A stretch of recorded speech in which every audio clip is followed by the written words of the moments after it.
Good afternoon, and welcome to one of the last sessions for Verde Xchange. My name is Irma Munoz, and I'm here as a member of the Santa Monica Mountains Conservancy Board of Directors. And what I did is the Conservancy actually has saved 73 acres of open space, and I brought you a map that has trails and where we are. So if any of you are hiking advocates and want to know about our parklands, please take one of these.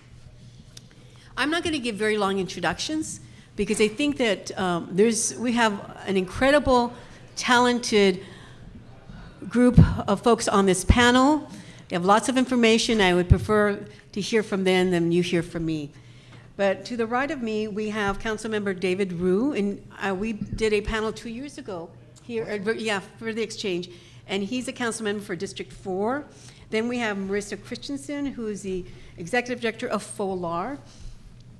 Alina Bolke, who was the ED for the Los Angeles Neighborhood Land Trust, and now the county swiped her up and now is doing great work with Norma Garcia, so welcome.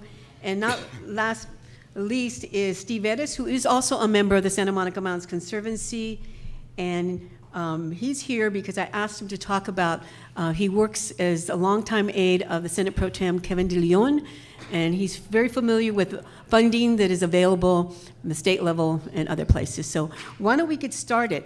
I did want to make a couple of comments. I think we're all for parks. I'm a big park advocate and someone who values and appreciates them because the role they had when I was growing up in Inglewood. But lately I've been hearing all sorts of things like, we don't want more parks because the homeless are taking over our parks. We don't want parks because they're the beginning of gentrification. Oh, we don't want parks because the ones we have aren't being maintained or operated. And on and on and on and on. And so I'm hoping that our panel addresses some of those issues. And then what's close to my heart, you know, I have a nonprofit called Mujeres de la Tierra that I started about 12 years ago. And I called it an environmental equity organization. And people said, what do you mean by equity? Well, I am surprised in how we use the term equity because this panel is really about, is there going to be an equitable distribution of the funds that are available? And how do you determine, I guess, the criteria for that to happen? So, Councilman, do you want to be the first to make a few comments? Sure. They asked me to make some prepared comments, but I'm just so excited to be here, and thank you so much for having me because, you know, parks is a top priority of mine, making more parks and increasing access to our parks. And you know, there's so many reasons for the need for more green space, and chief among them is that Los Angeles is woefully park poor. Science and data affirms that parks are good for our mental and physical health. They reduce stress, they have shown to reduce crime, which is why the voters of LA County passed Prop A in 2016, which Norma Garcia, which Alina is stepping in for, played an instrumental role. We all supported to get that done. And that's something I wanted to do in this city for a long time. Because, you know, when I was a kid, I grew up living in a 700 square foot apartment with my siblings, my parents, and my grandmother, and we didn't have a yard. Our yard was the city parks. And city parks is where I went to be with my friends. It's city parks is what helped me and countless other kids go outside and learn the invaluable lessons that are part of growing up. And I am so fortunate today to represent Council District 4 because we have all the best parks. And we have pretty much everything. We have Griffith Park, Runyon Canyon, Pan Pacific Park, and Silver Lake, as well as many other parks and green spaces. But more excitingly, we have opportunities to build more parks and increase park access so that more residents could enjoy the natural beauty of Los Angeles. And in Griffith Park alone, we started the circulation plan, which expands the Dash service 7 days a week and other improvements to have more people come and use our parks with less cars, which is good for people, parks, and our planet. And I've also worked with the county and the state to build more bike and pedestrian bridges over LA River into Griffith Park so that more communities like Glendale, Burbank, and Los Angeles can also have access to this crown jewel in our system. And I'm sure you've seen recently in the news, I commissioned a little study on traffic access and mobility issues surrounding the Hollywood sign. This 10-month study was the first time that anyone has used data and in-depth analysis to study the issues of traffic and poor access to this world-renowned icon in Los Angeles. And you know, now that the study has been done, I'm asking the city to move forward to know their feasibility. I also worked with Supervisor Sheila Keel on building a hiking trail behind the Ford Amphitheater, which again, Norma Garcia and the LA County has been instrumental. Moving west, I've also focused on expanding and improving on Runyon Canyon Park and preserving the natural wildlife there. In 2017, along with Supervisor Sheila Keel, we expanded Runyon Canyon by 15 acres. And today, we just introduced yet another city legislation to enhance Runyon Canyon and look at water reclamation, erosion repair, and other methods to make Runyon Canyon safer for the 1.8 million visitors that we get around from all around the world. But there's so much more to do. But besides expansion, improvements, and new parks, I just want to say one last thing is, improving park access could be done by looking at green spaces in a different way. Case in point, this past December, City Council passed legislation that I introduced to make a joint use plan with LAUSD. This would allow us to open up and enjoy school playgrounds as city parks. This could potentially create acreages of new park space overnight with no groundbreaking necessary. So there's so many things to do. Prop A is what allows us to get it done. And I'm so excited to be here so that more families, more children like myself growing up could enjoy the natural spaces and habitats of our parks. So thank you. Thank you. Ms. Marissa? Hi there, I'm Marissa Christensen, Executive Director of Friends of the Los Angeles River. Councilman, I'm really glad that you mentioned the river in sort of the list of things that you think are a priority in needing funding. Just by show of hands, I know this is a very well-informed and hugely involved audience, but how many have been to the Los Angeles River? Excellent. So chances are you've probably been to the sort of wooded, wild section of the river, which is not that far upstream from here, called the Glendale Narrows. It's the soft bottom section of the river. It's unique in that way, and it's given way to sort of the ecology that we see and enjoy there today. So the river is 51 miles long. It's much, much longer than just that one section, but it winds through some of our most disadvantaged communities in this county. Communities that are very densely populated, specifically in the southern river, the lower river, that are very park poor, as the council member mentioned.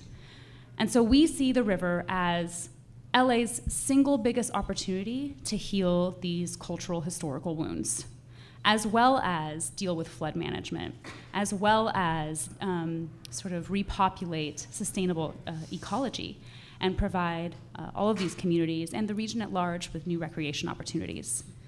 So I think when we're talking about parks funding, what we should be talking about is parks funding that serve sort of a multi-beneficial purpose.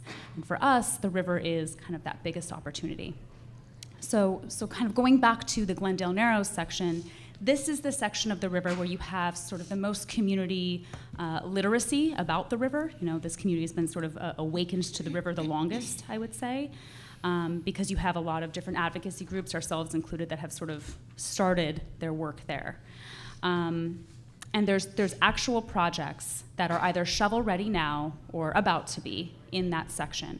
And for us, it's not that section of the river deserves more funding or more attention, but that it can be the case study that sets the bar for what the rest of the river and for what parks in general in Los Angeles can be.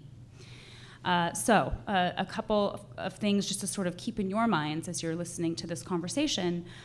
Taylor Yards, which is in Cypress Park, is a 42-acre piece of land purchased by the city of LA, which is right next to the river and separates the river from Rio de Los Angeles State Park, which is an existing park, which abuts sort of a FedEx building, and then the Bowtie parcel, which is, I think, an 18-acre piece of land owned by the state, which is right next to Sotomayor High School. So you have this contiguous strip of land that altogether totals to about 100 acres, where you have a real opportunity to provide access and ecological sustainability in a section of this river. And so I think, as we're all talking about our different funds, Measure A, and I hope that Steve is going to talk about SB 5, which will be on the ballot this June, I think we need to look at, particularly for the river, funding those projects that have been promised to the community that stand to sort of set the highest bar. Because if you're familiar with the river, you probably know that there's so many planning kind of activities and efforts going on. I think it's kind of sucks the air out of the room sometimes. You know, we get confused about what's a plan and what's real and who's doing what, and I don't even know.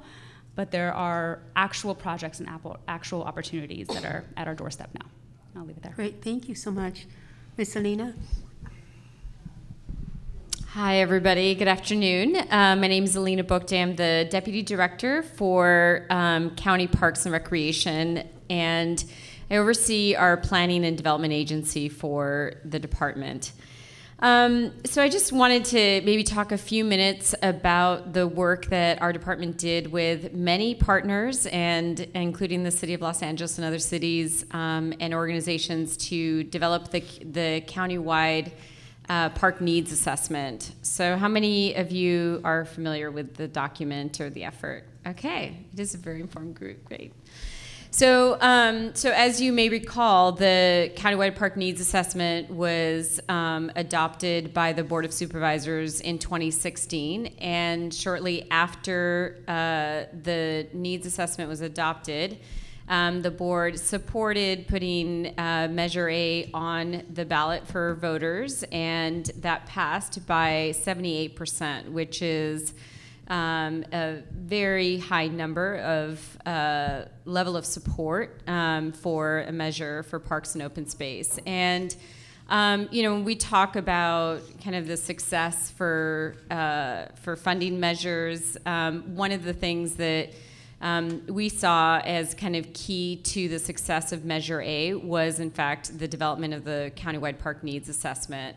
The needs assessment, as part of that development, we engaged in a very extensive community engagement process where we convened over 188 meetings within a 4-month period. Worked with a number of community-based and nonprofit organizations to get the word out. We developed a toolkit. And in this toolkit, one of the big things that, you know, as you think about,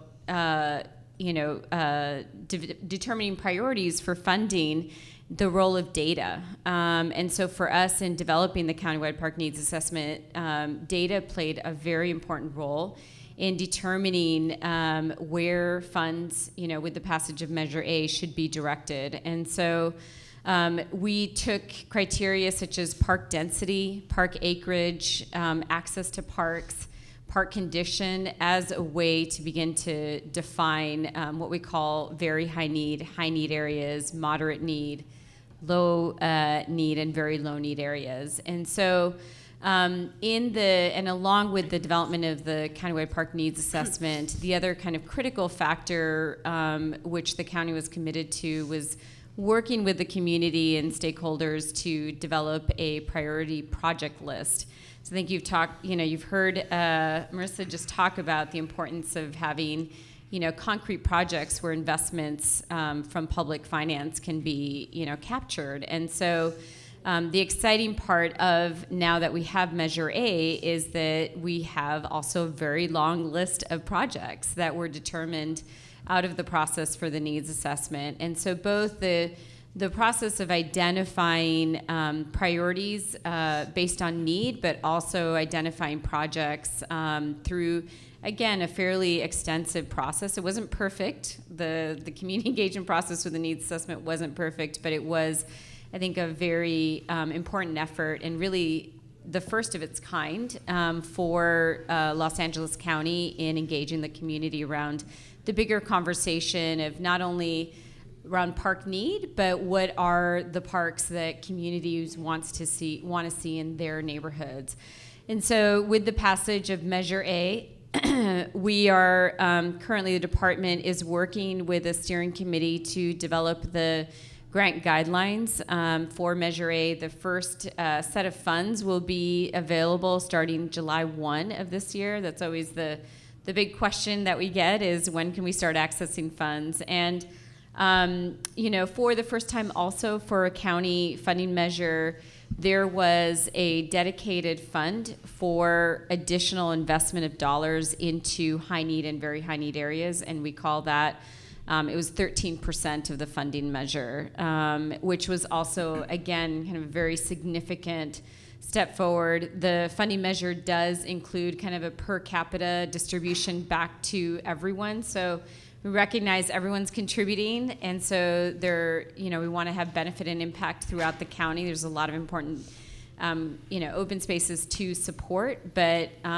also we have a significant issue when it comes to the lack of parks and also the condition of parks. That the Measure A will be one tool for helping us address some of those issues, and so happy to kind of, take any questions as we go through this discussion. But we're thrilled, I think as a county to have a guiding document and some guiding principles in the needs assessment, and one implementation tool of Measure A. So thank you, Mr. Steve. Thank you. Well, it's a pleasure to be here with you today. I had a chance to jump on a flight last night and get here this morning just for this. So thank you so lots much. of fun. This group of people to my left, we've had, I think, a wonderful time over the years working on a parks project in some way, shape, form. And there's been a lot of learning and evolving and understanding how parks, green spaces can have impacts on communities. At the state level, to give you a sense, we've been in this business of putting bonds on the table over the years, going back to Prop 12. Rory probably knows them off the top of her head. She's one of our chiefs at the Santa Monica Mountains Conservancy. But through the years, oftentimes, whether it's Prop 12 or Prop 40, there's been a challenge to seek equity and figure out how to make sure that the communities of the highest needs have access to support. Some folks have analyzed, like in a Proposition 12, that frankly the rich got richer. In Prop 40, a lot of Sacramento actually was evolving constantly in the process of distributing monies. We initially began these grant processes with matching fund support, which sometimes disadvantaged communities that were working class or struggling with land that was contaminated or just trying to assemble the projects, and those that were ready to go were at the front of the line moving quickly. Proposition 84, I think, was a watershed mark for the state. Senator De Leon then, he was in the Assembly, introduced a bill that I think was very important because it really got to the crux of a conversation about need. He passed AB 31. AB 31 was essentially the guiding legislation to program about $490 million in Prop 84.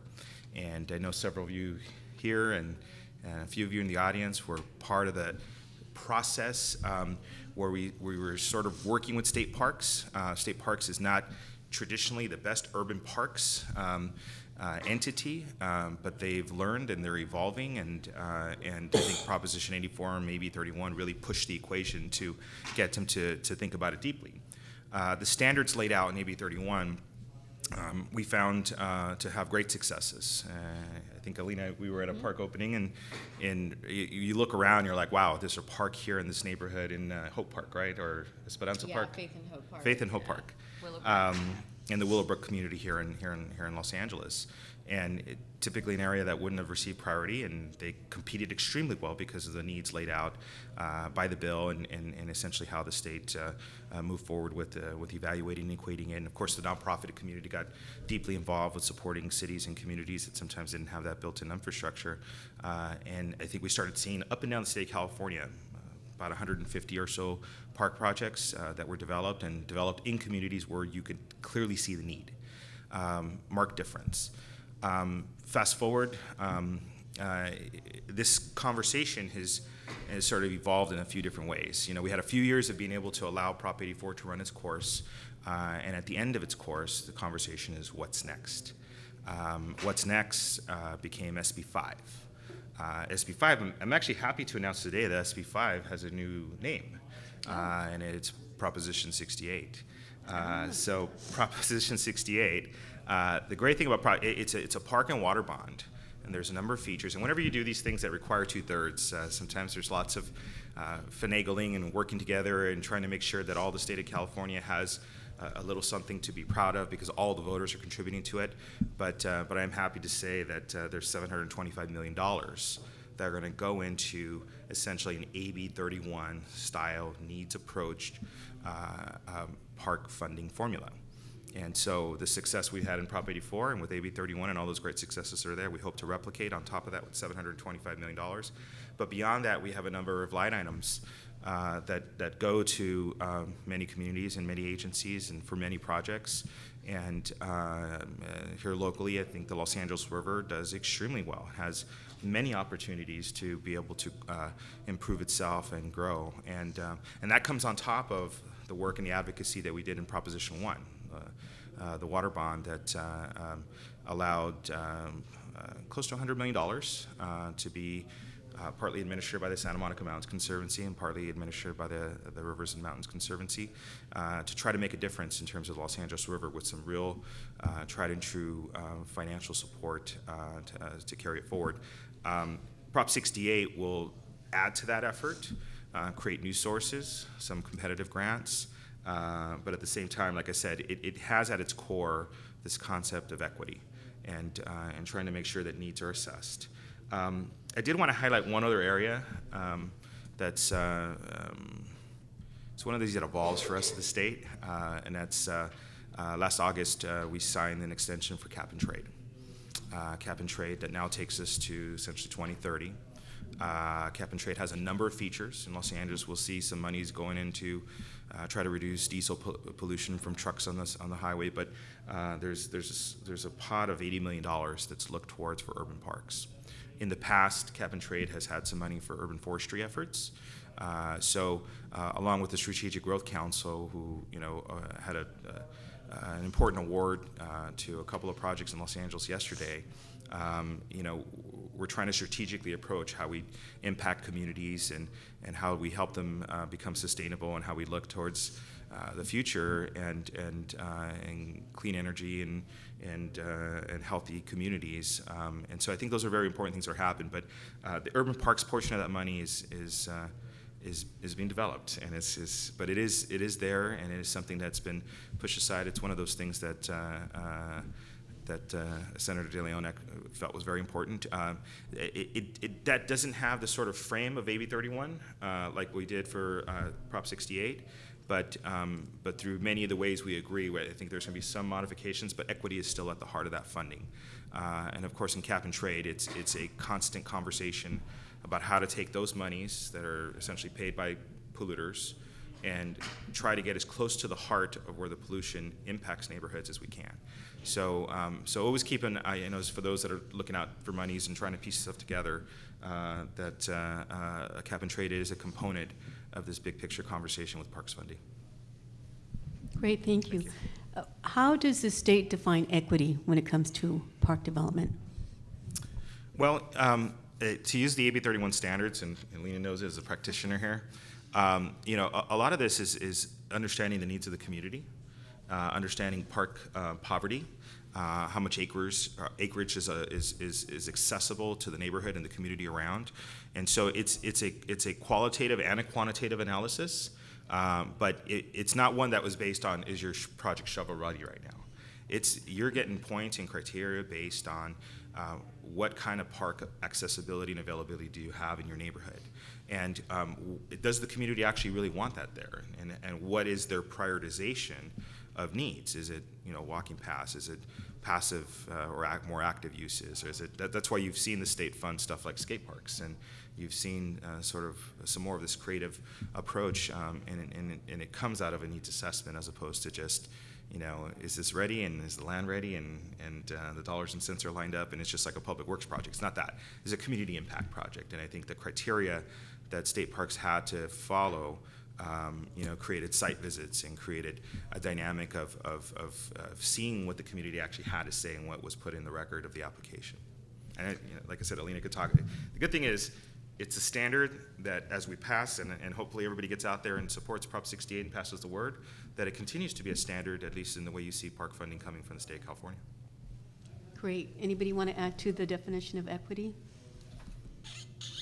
I just want to make a comment on the fact that when AB 31 passed, one of the critical components in developing the program was to support organizations in doing the community engagement. So it's kind of, as Steve said, it goes beyond looking at the project as a public works project, but really engaging the community at the heart of the project development, and to have grant dollars actually go to pay for that is really critical in being able to successfully develop projects in high need communities. So it's not just about funding the project, but it's about funding the capacity of the organization or the entity that's helping to bring the project together in order to really, get these projects on the ground successful. So that was, I think a very strong part of the success of the program as well. Yeah. Councilman, do you have a few? Yeah, I wanted to add a different part to the equity discussion. I'm so blessed in Council District 4 to have so many great parks like Griffith Park, which is the largest urban park in the nation. But I would still make the argument I'm still park poor and need more of it, and I think my constituents would feel the same. But a different definition of equity that I use in my office and is one of my tenets is park access as well, because these are public parks. And fortunately or unfortunately, our parks are being loved to death. It's healthier livings. Everybody loves hiking. Everybody loves outdoors now. So a lot of the parks in my district, whether it's Runyon Canyon that attracts 1.8 million visitors from all around the world, or Griffith Park on any given day or weekend, you could see troves of visitors, hikers, tourists. It's being inundated. But at the same time, so I am doing all these mobility studies and all these different traffic plans so that I could not restrict access, but increase access, because this is an asset, a gem for everybody in the city of Los Angeles, whether you live right next door to it or, others on the other side of town or in a different city or around the world. So this is another portion of equity, is allowing access to these public parks. Marissa, did you have a comment on this? I definitely agree with everything that the other panelists have said, and I do want to underscore Alina's point. Equity is not just about ability to access, and not just about whether or not that location needs more open space and park land, but equity starts truly with how that project is developed. So rather than sort of outsiders coming in and saying, oh, this is a park poor neighborhood, we need a park here, making sure that who you're developing that park for is actually helping you craft what that space should be and who it serves, and sort of what those community needs are. And I think that that's been a real challenge up until now, and sort of finding that funding that isn't just for procurement and isn't just for capital projects, but it's for the actual process itself. I agree with you. I think that sometimes when we do engage the local neighborhood and the businesses and all of the potential park users, they have a tendency of taking care of what they help build, and that goes core to the question of maintenance and operations. And I've seen it in parks that we've been involved in when we do the outreach, that people actually have a voice to determine what they want there, as opposed to people coming in and trying to save people's day by doing this and doing that. So I agree with you. There's been in the past debate between active and passive recreation. Do you think it should be either or it should be a combination in parks? Councilman, do you want to start? This is where I think, like a lot of the other panelists have talked about, where community engagement is important. And I don't want to arbitrarily say it should be active or passive, because every park is different. Every park is structured different. Its access points are different. Everyone could agree we need more green space. And that's why one of the new initiatives that I have, in particular because of Measure A and now Prop 68, is that we have these new dollars we could leverage to open up LAUSD schools. and we're looking at elementary schools. And in the past, the biggest problem, we're getting through the legal impediments, but more than that is we need money. So we can open up playgrounds for elementary schools and make it a community grounds, just for whether it's passive activity or active activity. You know, it's more for the community to decide, or as well as the park visitors. And also, when I say community, it's not just the local neighborhood community, but someplace like Griffith Park, the observatory. I mean, it's an asset for the entire city, and as well as a worldwide destination. So we want to make sure we expand that. Any other comments from the panel? Yeah, I agree. I don't know if you can sort of blanketly say it's active or passive recreation, it's better than the other. I think it does come down to place, and it comes down to that community's needs and desires. But it also comes down to what are the other purposes that that space is meant to serve. Certainly, it's not just a single purpose, like whatever type of recreation, but is it meant to serve flood control purposes? Is it meant to serve ecological habitat restoration or preservation? And I think when you start getting into those questions, you know, if you do have other benefits, that starts to craft what kind of recreation is most appropriate. You know, for instance, there are sections along the river and in the river that have significant ecological habitat at this point, and so those may not be areas that are very appropriate for active recreation if it disturbs the habitat that's there. Thank you. Ms. Selena, I wanted to ask you a question. With all the feedback that you got from cities and neighborhoods on the work that you did, were there any surprises, some of the feedback that you received?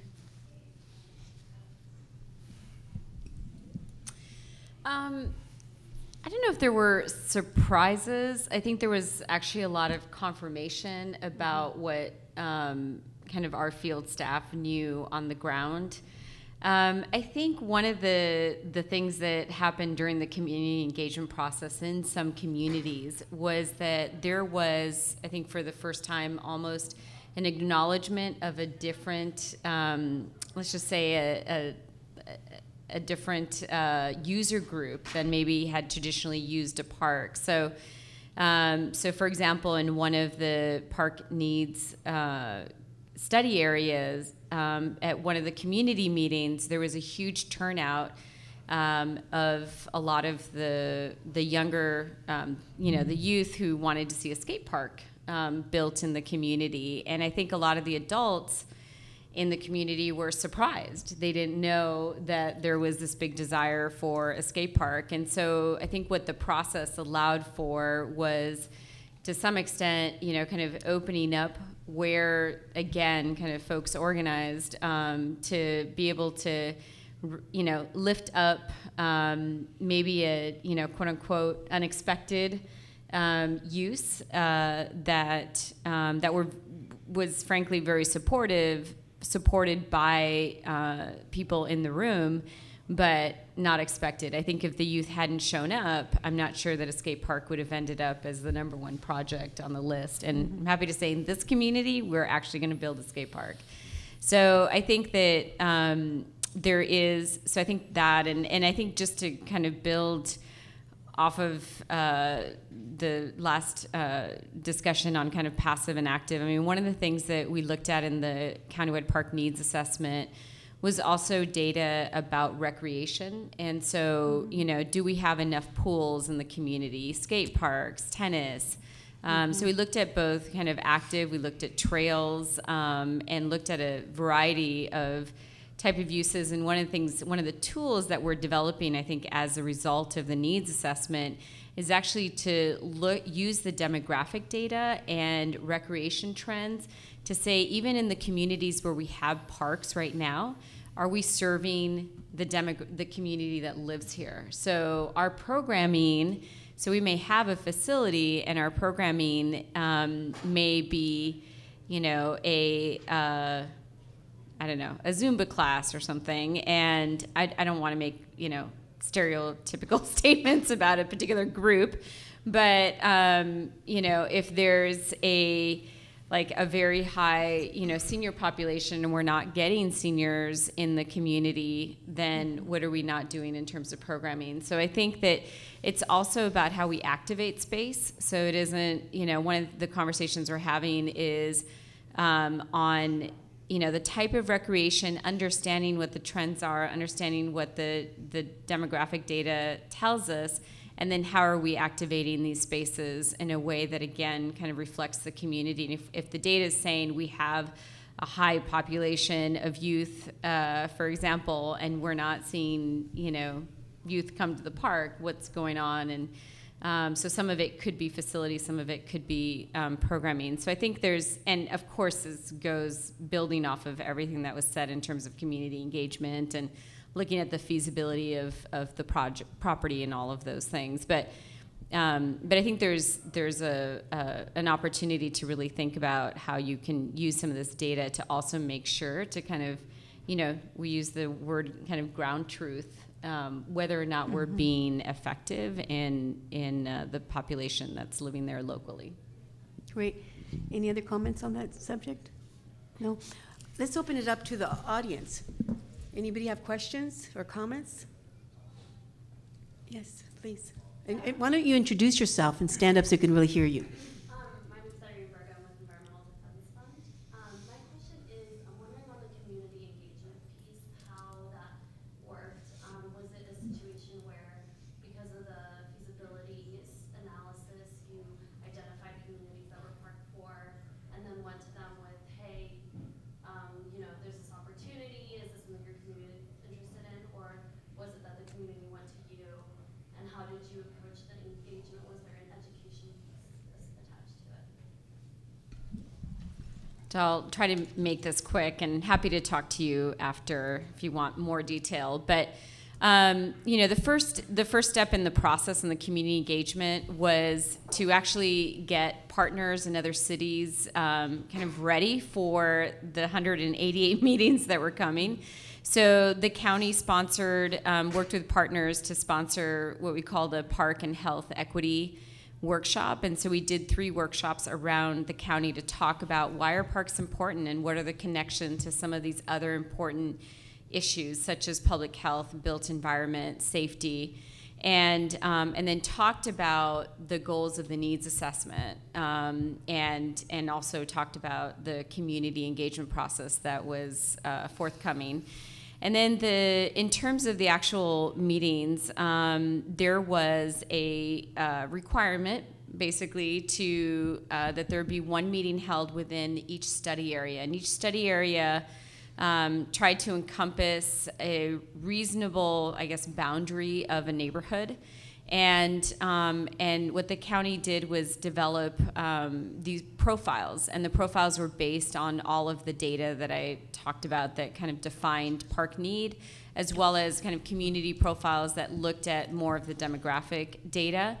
And that was presented at the meeting to say, this is what, from a data perspective, where we understand to be the need here in this community.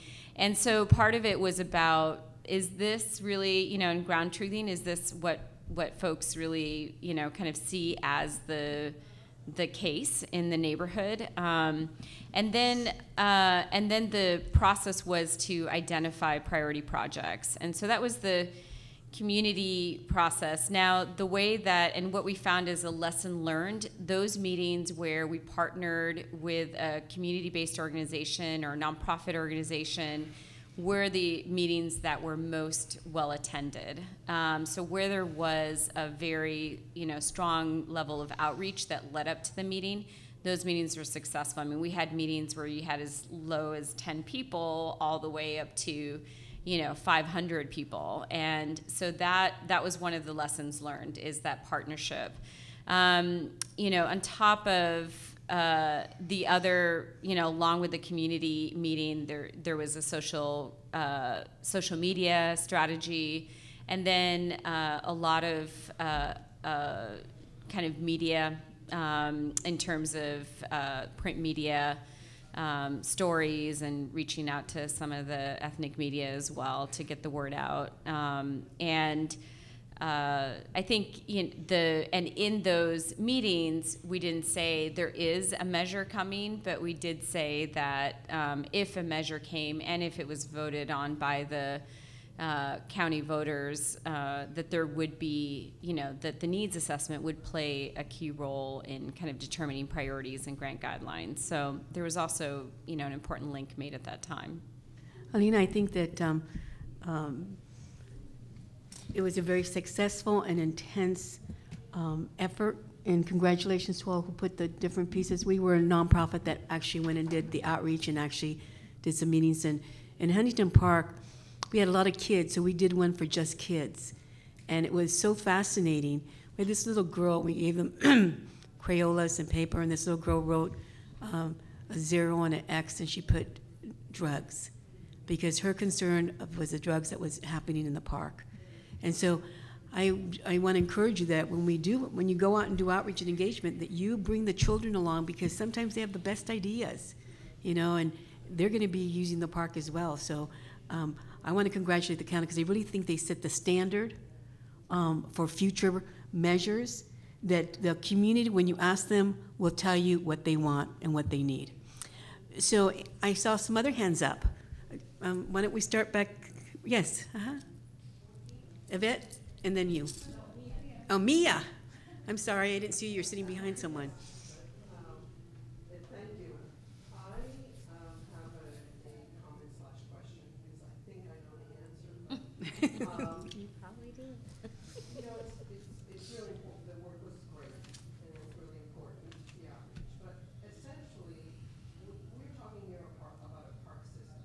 We can't be talking park by park.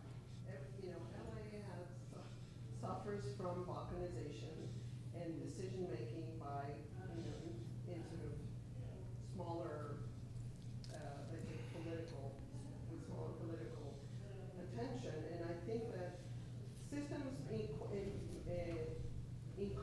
parks like Griffith Park, like Ivar Park, like many other parks, so that it becomes a system. And not every park can do everything for everybody. You have to have the larger park that changes over time, that provides programming for multi-generational activities. And then you have the smaller pocket parks, and then you have the linear parks like the river. And then, so we don't have a master plan. We are the big, one of the biggest cities in the country, and if you participate in the City Park Alliance, you know that other cities and cities that are able to really succeed in raising funds and combing and working on all the different strategies of funding that are now going in place, is because there is a master plan. So is there a master? I know there isn't one in the city. Is there one in the county? I don't know. So there is not a master plan for the county. What the county does have in terms of park and community plans is we have 6 park and community plans, but for unincorporated areas, communities. So East LA, Willowbrook, West Athens, Westmont, Walnut Park, Lenox. The last one's escaping me. And so again, based on kind of that scale, but not where we haven't pulled everything together. We do have at the county, we actually do have some fairly extensive master plans for trails in the county for certain parts as well. So, it's not what you're talking about, and I wholeheartedly agree with your comment. And I think the county's, right. Councilman? Yeah. I mean, at least in deciding what the uses are for a park, it Right. can't be by neighborhood. Right. You have to be able to help them understand, like we're The doing, larger park system, the larger system. So maybe there is basketball or, or soccer or something, where, those kinds of services a mile away. It just can't be every time, everywhere. Thank you, Mia, for that question. And if I could just comment on that, it's basically a lack of resources. It's not enough dollars. I forget, even before we can even get to the master planning, just the own city's recreation and parks, and I'm sure the county feels the same way too, our existing parks are underfunded. The department that oversees the parks are underfunded. So it's a constant struggle just to survive. But that's why I was so happy to see in Measure A, when it was first proposed to me, there was a component, because at the end of the day, it's all about money. all the master planning in the world doesn't matter if there's no money to put to it. So when they came up with Measure A, there was a portion that was going to be funded. Dollars were going to get divvied up based on need, community need, so park poor. And obviously, my initial reaction as councilman of my district, I don't want that. I want all the money in my district, right, for my parks. But it's important to have an overall strategy, and the funding did that because, and I still supported Measure A even though it wasn't guaranteed I was going to get all the money, because the reason why parks like Griffith Park are so inundated is because people don't have a local park to go to. So it's important for park equity. Yes, Griffith Park is open to all, but at the same time, if you have a simple activity of maybe just walking, right? You don't have to play a big activity like soccer, but if you had a park that you could walk your dog to just a couple of blocks away, it would prevent you from having to drive in your car. Actually, we want you to take the Dash and all this other shuttle systems that we're trying to implement, but it will prevent you from getting your car to drive clear across town because you don't have that in your own neighborhood. So that's why I think Measure A had that portion where it separated it by actual community need, which, again, my initial reaction was no, but I supported it because that's what we try to do for our overall park system. Thank you. Any other comments on that question? I might want to just, the other piece to the master planning component is certainly long-term maintenance and operations. I think Measure A has a little bit in terms of the conversation of maintenance and operation. The state doesn't. I mean, we're in bond, we're in capital projects. We're not in the long term, except for state agencies, the conservancies, state parks, and the parks that they operate themselves. And that's always a challenge. It's always trying to get to. I almost look at sometimes Santa Monica Mountains Conservancy. We're triaging constantly. It's like it's going to go to where something is critical because you can't have, with the amount of acreage that exists in that system and under the Conservancy's watch and the Joint Powers Authority, you just can't. You can't have a regular plan. You're in triage mode. Now, just down the street, we opened one of our state parks, reopened it, I should say. And it's forcing the agency the department to reinvent itself. It's forcing them to understand how to essentially generate revenue, how to balance budgets, and how to do things that maybe we didn't expect out of our parks, hosting concerts and festivals and fairs and stuff like that, and the costs that come with having to maintain that and manage that. But long term, look, I've heard from community constituents that complain about the small pocket park, which is very important, about how it's not getting properly maintained and how sometimes they don't have a bathroom or the trash isn't picked up. Those are the long-term challenges involved with how we deal with parks, how we deal with parks management, and how we deal with this cost of budget and operating for the long term. But as it stands right now, we have an opportunity. Voters seem to be reasonably comfortable with building. They seem to be a little less comfortable with taxing for ongoing maintenance. But I think we are seeing a shift in Los Angeles. We are seeing we can look at the models of homelessness and reprioritization in some of those areas and understand at some point we'd like to see homelessness ended. And as we see homelessness ended and potentially looking at tax revenues, maybe they go to other areas like our park system and the maintenance and operations there. Thank you. We have time for 2 more questions, and the young lady there in the black. Yes, please introduce yourself, ask your question. I'm going to make a plug and then ask my question. I work for the USC Program for Environmental and Regional Equity, and we just came out with a report. It's called Measures Matter, and it's about the equitable implementation of Measures and Aid.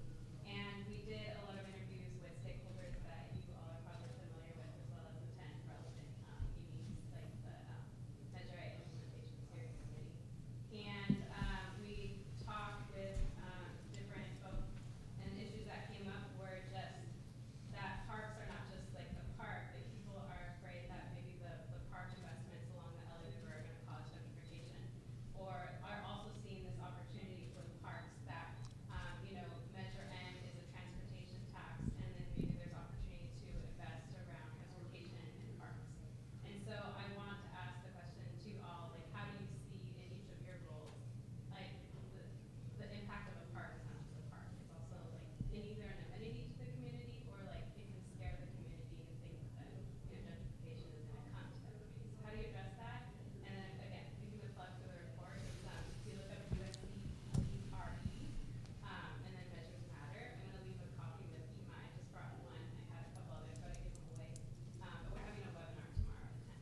Thank you.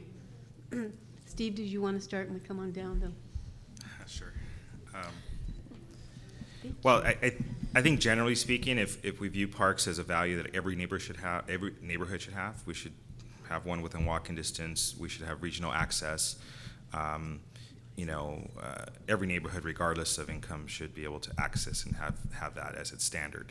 I think, let me speak to the Santa Monica Mountains, and then I'll speak to the district that the senator represents, because we see this, the neighborhood's changed a lot.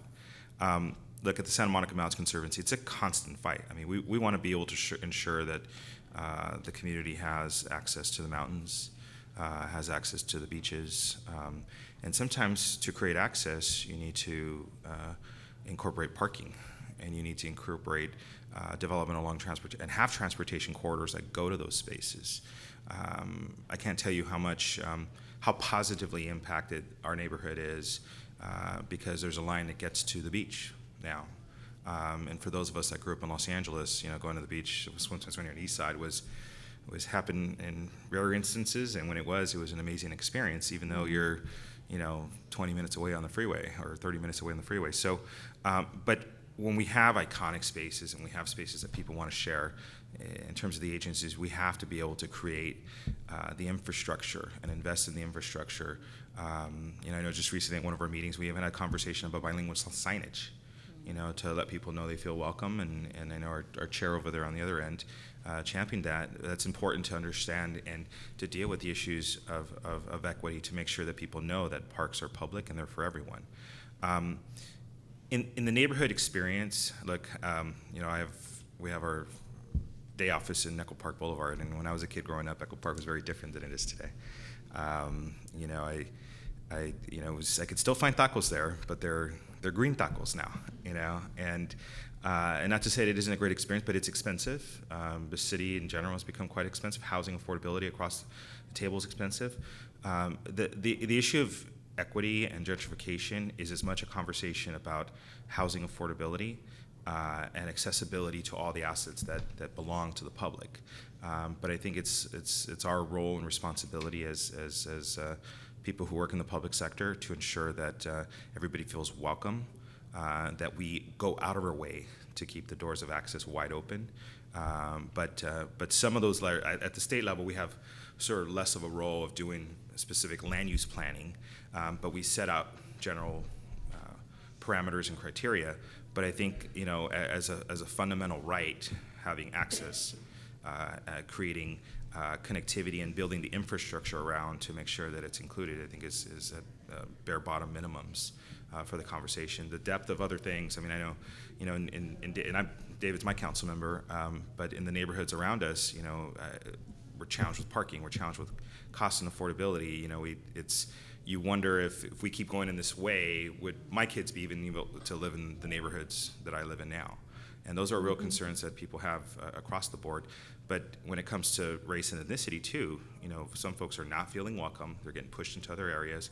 But I think there's certain things we can do infrastructure-wise and attitude-wise to ensure that this isn't like a park for rich and wealthy, but it's a park for everyone. And it really, it's the way we approach it and how we do it.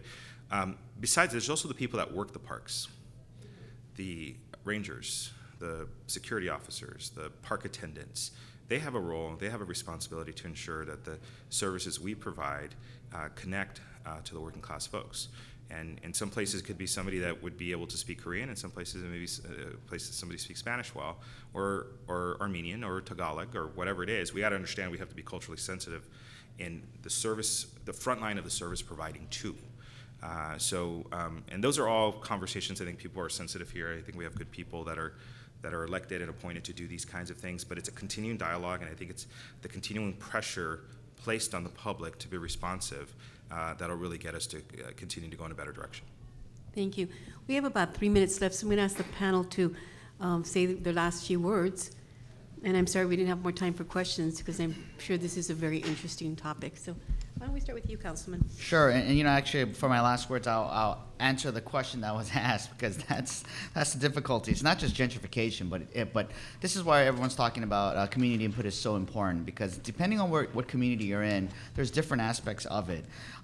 Some neighborhoods don't want a park, especially pocket parks, and I think Steve alluded to it because they're afraid of homeless issues. You know, some neighborhoods, you know, don't want infrastructure.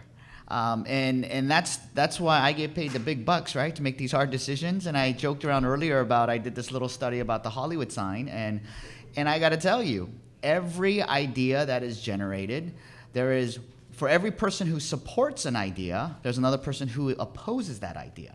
So even though we say everybody loves parks, everybody does in general, there's a different level. Like, for example, in Sherman Oaks or anywhere else, like in Runyon Canyon, we have 1.8 million visitors that come. You would think something like a bathroom is common sense. There is no bathroom there. Actually, there's multiple websites that tell you where to go urinate in the park, but there is no bathroom there. So you would just think that's an obvious thing. That's where should put the money into, building a bathroom.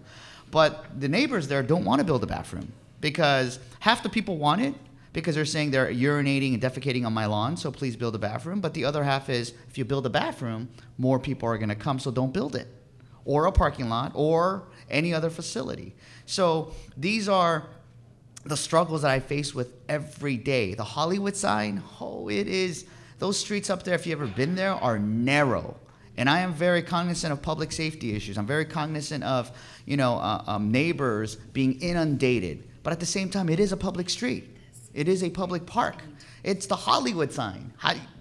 That's what LA is. The Hollywood sign is an iconic symbol. So you can't prevent people from going there, but it's about making those decisions on, okay, what do we build? How do we build it? And it's about all the community input, and sometimes there will be no agreement. There's always going to be somebody who doesn't like what's being done. And I really want to thank people like Mia Lair, who did initial work in Runyon Canyon and did some pocket parks in my district and working on Silver Lake and all of that. And of course, Brenda Levin with the Ford Amphitheater, and I'm so glad I was able to participate in that and do the hiking trails in the back. But even all of those is a fight.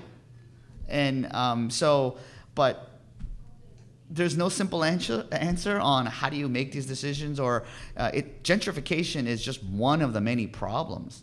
But at the end of the day, I think we all agree, we still want more parks. It's just a matter of, you know, people maybe wanting the park to themselves because they love it so much. But we got to remind people, these are taxpayer dollars, and this is parks for everyone. But at the same time, juxtaposing it with making sure that, you know, it's safe and it's easy to get to. Thank you. So since this panel was about funding expenditure, I'll say, and sort of to underscore what everybody here has said, is that equitable expenditure of funds starts with equitable conversation, with having the right people and kind of the full community in the room as legislation is being formed, as decisions are being made, as funds are being allocated. And I think that's a tough road. You know, consensus building is tough. And I think oftentimes what happens is our public agencies do sort of usual run-of-mill public engagement around these various processes or plans. And it isn't necessarily fully transparent, inclusive, or meaningful, because it's hard, and it takes resource, and it takes a lot of time. So I really urge everybody in this room to, you know, keep paying attention and keep calling for these inclusive, transparent processes. And I can tell you, I won't speak for larger park development all across Los Angeles, because that's not my expertise, but on the river, public process is not always inclusive, and it's not always transparent. And I think now that we have real resources coming down to the river, and communities are sort of awake to what the river could mean, better or worse, it's really important that we are inclusive. I wanted just to mention that there was a meeting last week on the G2 parcel. 300 people came, and probably 290 of those people had never come to a community meeting to give feedback. And it's because they were told, your opinion counts, We want to hear from you, and this meeting is for you. And Irma, who were they told that by? By Mujeres La Tierra. We did the And engagement. And FOLAR. We've created a wonderful partnership because you can't do it by yourself. You know, so we're real pleased to be working together. Miss Alina. Actually, can I just make, before Alina closes, I just want to say, you know, my whole basis and my platform is about inclusiveness and transparency, and I am all for that, and I try to be as inclusive and as transparent as possible. But I also want to add, the more inclusive and transparent you are, the harder the process gets, and the harder it is to get a consensus. Almost impossible. So it's almost like a self-defeating process. But at the end of the day, it's still important to be inclusive and transparent. So I just want people to understand that too. Okay, thank you. So thank you for coming to this panel. It's always great to hear, I think, a lot of words of wisdom come out in these important conversations. You know, I think from our perspective, we deeply believe, as I think everybody here, that parks play a critical role in quality of life and are a critical part of our public infrastructure. In terms of kind of equitable, looking at the whole question of equity when it comes to funding and planning, you have to define it, and you have to be intentional. And it's not many times it's not so easy to define within the context of where, you know, you're trying to, depending on who you're trying to serve. But given the really wonderful thing about a number of these public efforts that have happened here in Los Angeles County is that there's a tremendous amount of data. There are also a number of plans that can help inform, I think, good planning and really help start that conversation. So for us, you know, we always want to leave with a resource. There's a tremendous amount of data that we gathered as part of in the development of the countywide park needs assessment. We have a website that you can access. You can make maps. If any of you want to talk to us about getting any of the data, we're happy to share data. So, you know, this again is a public resource to help if you need help in thinking about how you frame the conversation.